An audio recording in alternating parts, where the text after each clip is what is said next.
This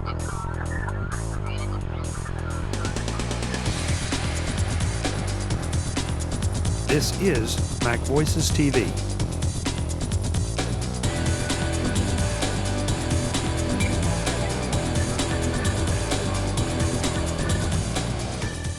MacVoices TV is brought to you by St. Clair Software, the makers of Default Folder and History Hound. Visit them at stclairsoft.com. Okay, well, Dave showed you all of the cool things that we're doing with video and audio, and I don't know, I stepped out of the room. Did you show him sound booth at all? I did not. Oh, okay. So you're going to show them all the boring print stuff now? Yeah, I'm going to show him all. See, in my world, if it doesn't move, it's dead. Yeah. No, I'm just kidding. I'm going to show you all the stuff that, you know, you'll use. That's probably true.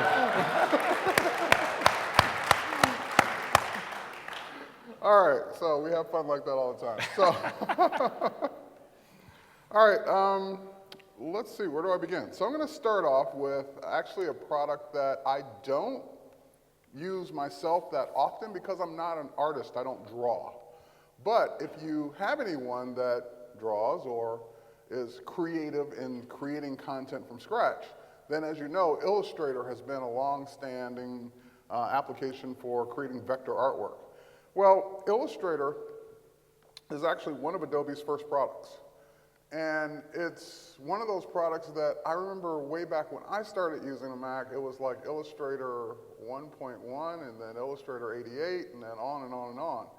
And as I looked at each version, once it got past version 7 or 8, I mean, it pretty much did everything I would ever want to do.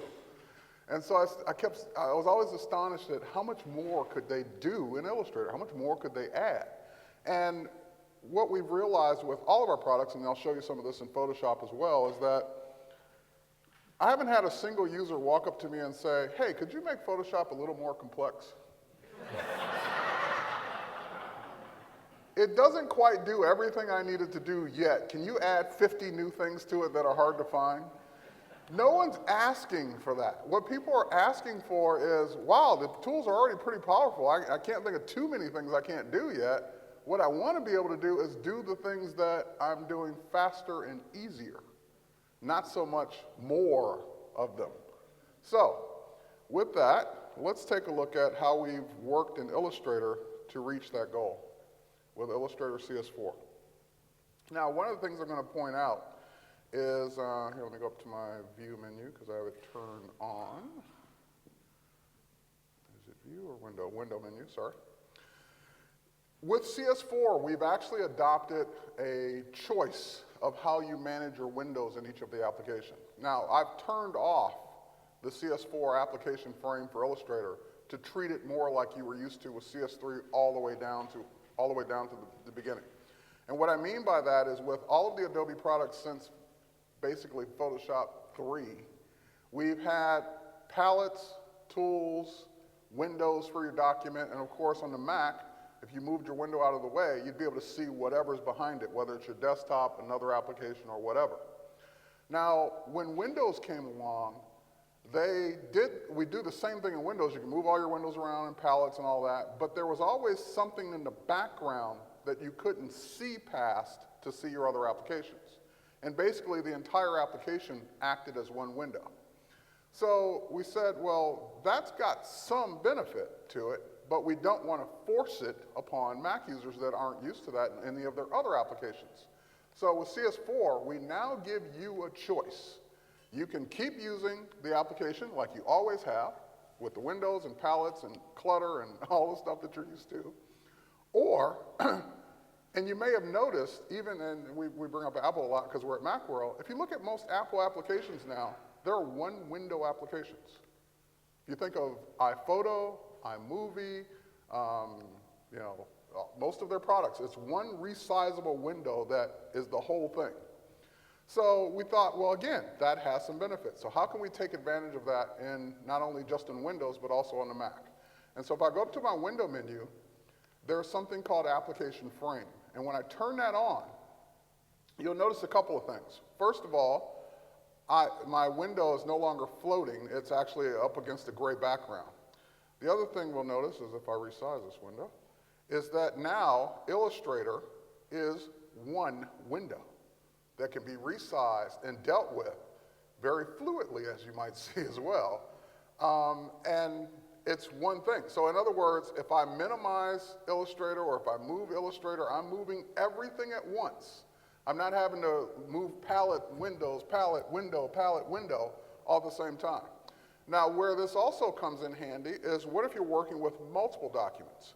So for example, I'll just go ahead and create another document real quick. You'll notice that that other document is now a tab at the top. So you have the ability, again, to keep this all as one window. So you don't have 50 windows on top of each other that you got to keep moving out of the way to get to the thing behind it. You have one window that's everything now.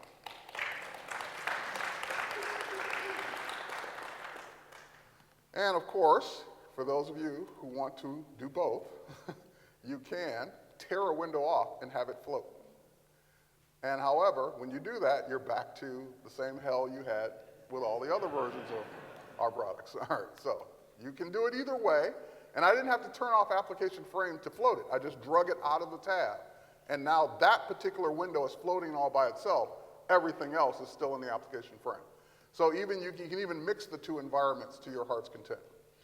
All right, so again, it's a choice. It's not forced on you. You can turn it on or off at any given time in any of the CS4 applications that support it. All right, speaking of which, let me go over one thing in Illustrator that even though Illustrator has been out since, in the early 80s, there has been one feature request that has been at the top of the list every year, every cycle for Illustrator since the beginning of time almost. And that is multiple pages. That has been the #1 requested feature for Illustrator as long as I can remember. And we kind of resisted multiple pages for two reasons. One, we thought if you were going to do multiple pages like a book or a magazine or any kind of multi-page document, well, we have a program for that. It's called InDesign, and before that we had PageMaker. We had programs to do multiple pages. What we didn't really understand was the need is not what people were asking for, calling it multiple pages. What the need is for is multiple artboards. The ability to have, and they work like pages, but the ability to have not only a different page for each part of the concept or project you're working on, but also more than that, to be able to have different size pages, to be able to have different pages of different orientations, to be able to have a different layout for just about everything in an entire project that you can keep in one document. And that's something that InDesign doesn't do. InDesign can let you have multiple pages, but they're all the same size. They're all the same orientation. So what people were really asking for is, and the classic example that's been around for years is, let's say I'm doing a client's letterhead, business card, and envelope. Well, those are three distinct size documents that I want to keep together in one document. And that way I can share assets like the logo across multiple artboards. So we finally realized what people were really wanting, and the performance is here now to do it, and the computers are here to do it, so why not give it? And that is now multiple artboards. So let me explain how this feature works. I'm going to say new document again. And remember what I asked for last time, which was 6 artboards. You can say as many as you want. There's probably a limit. I don't know what it is. Maybe it's 1,000, maybe it's 100. I don't know what the limit is, but there probably is one. But that box is pretty long, so I imagine that you can type a pretty large number in there. And once you specify the number of artboards, you can even specify the number of columns. You can specify the default size of each artboard, even though you can change them later. And you can also, of course, specify your unit of measure. In my case, I'm going to specify inches. And the spacing between those artboards. So I'm going to go ahead and click OK, and that will give me my 6 artboards that I asked for. Now, I can click on each one and start designing on any one of these at any given time. But at this point, I've done nothing more than you would have done in InDesign. You could have said a 6-page document in InDesign, and they would all be 8.5 by 11, and they would all look the same. Here's where the difference comes in. When I grab my artboard tool, which is new, I can now grab an artboard and resize it, move them apart, I can have them overlap each other. I can do anything I want as if I'm working on a big table with 6 distinct different documents in one. So I think that's what people ultimately wanted, not just the multiple page and that's where it stops. Also, they don't all have to be the same size, so that could be tabloid. This one can be, let's use another preset. Maybe I'm doing, not only I'm doing their print design, but I'm even going to step off and do maybe their DVD design as well. So I can do NTSC, even though that should be wide. I can do DV NTSC, or let's flip that one that way. There we go. I just created another one, by the way. There we go. That one's widescreen. And so that could be their DVD menu. This could be their tabloid poster. These could be their letterheads or part of a print design. And anything that overlaps, if I put anything in this corner where they overlap, they print on both pages. So it's amazing what you can do now when we really understand the concept of what people were really getting at when they said multiple pages. And this is what we think they were really asking for, or you were really asking for. Fair enough? Oh, and by the way, it does the things you would expect it to do. So if you were to say print, then you get it to treat it like multiple pages, print 1 through 6 or 1 through 4 or whatever. If you say export to PDF, you get your multi-page PDF with all the different sizes in it and all the different layouts in it. So from a printing and exporting standpoint, it all works the way you would expect it to. Now I'm going to go ahead and close this, and we're going to go back to the document I already had open. And in this document, I have some saved views. I'm going to go over to the woman view. And that will take me over to this one. And I'm going to talk about something that is certainly not a new feature, but it is a new way of doing it. And that is gradients. Gradients have been around in Photoshop and Illustrator for years and years and years. But in Illustrator and InDesign, they've never been what I consider to be easy or intuitive. So, easy, but definitely not intuitive. So I'm going to go ahead and click on this shape for the hat, and I want to add a gradient to it. Well, the question has always been, which side of the screen do I start on? Do I start with a gradient tool, or do I start with a gradient panel? You know, if I'm a new user, I don't know which one of those gets me going. Well, now, you could do it either way. You could still do it the way you used to, but my favorite way of doing gradients now is to start with the gradient tool, come over to the object, and I don't know what the gradient, it's one of those, I'm the kind of person, I don't know what I want until I see it. Once I see it, then I'll know if I like it or not. So I have no idea which direction I want this gradient to go in, what color I want it to be, or anything until I see it. So all I'm going to do now is just click and put a gradient there. Now the difference is, you would have done that in CS3 on down, and you would have gotten the same result. But then to make any adjustments to that gradient you just applied, you now have to go to another area of the program. You have to go to the gradient panel or to a menu or to the control panel or somewhere else to start making changes. Now in CS4, you notice this bar that automatically got placed on the object? Well, that bar gives me all the control I need for the gradient itself. So for example, it went from white to black. If I double click on that white stop, it brings up my swatches. So I can go ahead and change the color to whatever I want. I can double click on this one and bring up the swatch for this one instead of going to black and go to that color. And what about adding more? So just like any other gradient in Illustrator, if you double click right in the middle or anywhere on the bar itself, you can add more color, and you can just keep making the ugliest gradient in the world. All right. Now, what about changing direction? When I clicked, it just created a linear gradient from left to right. Well, this bar is also movable. It's rotatable, there we go, if I move away from it. So that bar can be moved, I can change where it's going to happen, I can constrain it, I can do whatever I want to do with that bar to give me the kind of gradient I want. And I'm not having to go anywhere outside of the object that I'm working with to do the gradient. So every object I apply a gradient to, that bar appears on that object interactively to work with that gradient. So I think gradients is going to be a lot easier for people that are working in Illustrator. What do you think?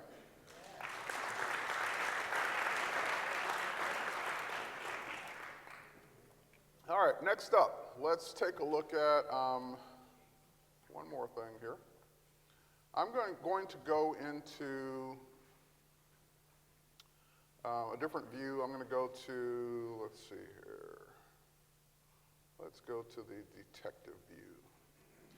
Now, if we go to the detective view, one of the things you know about Illustrator, or if you've been following Illustrator at all, is that Illustrator's vector. So when I click on an object, it's really just made up of mathematical paths, points, curves, anchors, so forth and so on.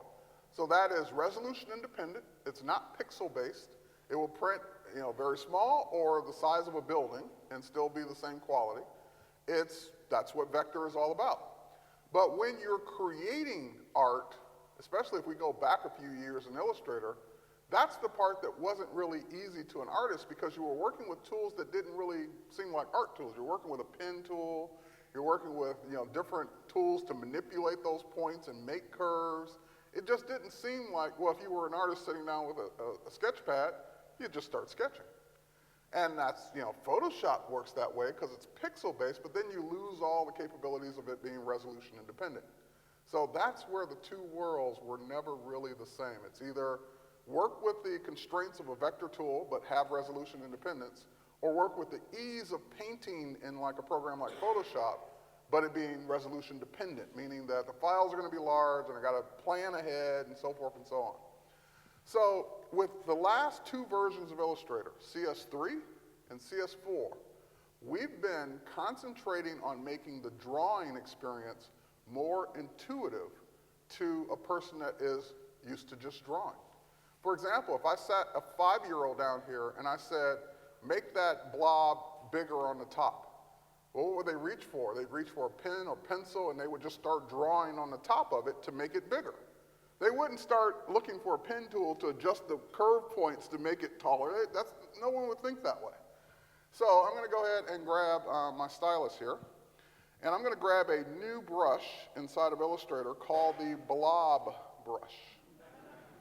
And the blob brush looks like, if you didn't know I was in Illustrator, you would swear I was in Photoshop. That looks very much like a Photoshop brush. And if I now just come over here to the edge, and again, I don't have to touch a path or a pinpoint or a specific area of it.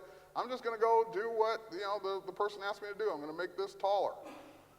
And it just makes the shape taller. Now, in Illustrator, if I'd done that with any other tool, that would have been 3 new objects stacked on top of each other. But now, in Illustrator CS4, that is one object that has been adjusted in a more intuitive fashion. So now, even though I'm not an artist, I could pick up Illustrator and draw stuff now. Because I don't have to think about, well, which points and paths and pens and tools do I use to make something work the way I want it to work. Now, I said this started in CS3. The blob brush is new in CS4. What we started with CS3 was we worked on the opposite end first. What if you wanted to make that shorter? So we gave you an eraser in CS3. So if I go to my eraser tool, which is right next to it, I could just simply make that shorter now in a more intuitive fashion by erasing it. And it's reconnecting, redoing all the vector points and paths the way it should. And now with the combination of those two tools, I can draw and paint in Illustrator in a natural fashion. Now, if I double click, thank you. If I double click this, I also have the ability, because I am working with a Wacom tablet, I have the ability of setting any of these to be pressure sensitive. So let's take a look at how that works. I'm going to go ahead and here, let's make that a little bit bigger there. All right, we'll click OK. And I'm just going to zoom out. And I'm just going to, hang on, let's do something here. Just going to zoom into this area here. And go back to the blob brush. And so if I do a light stroke with my pen, I get that. If I do a heavier stroke with my pen, I get that. So I can draw more freeform, even though I can't draw. And that is all one object.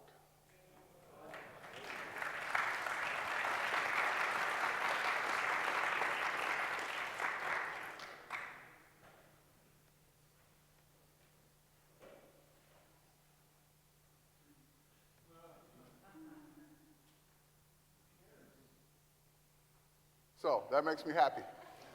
All right. So that is a quick look at Illustrator CS4. Now, I have a lot to show you in a little bit of time. MacVoices TV is brought to you by St. Clair Software, the makers of Default Folder and History Hound. Visit them at stclairsoft.com.